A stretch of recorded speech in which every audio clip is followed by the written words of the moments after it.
In this video, I will show you how you can install your graphics driver or update it. First, you have to open up your task manager, then click on that and click on your GPU.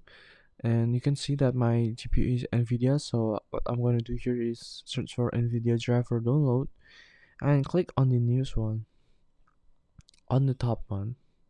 Then after that, I want to know what my GPU is. For me, is my RTX 3080 desktop operating system on Windows 11.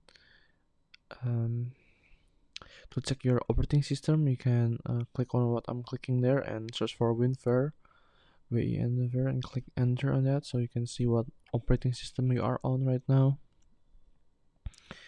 Click on search and scroll down until you see the no, actually at the top, click on the download button and the driver will be downloaded.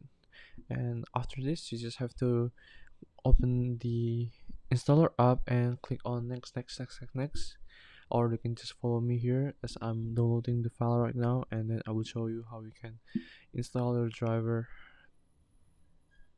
by opening up the file and then click on next until it's installed, and then you have the newest driver ready. Well, the commentary is gonna end here. Thank you for watching. See you in the next video.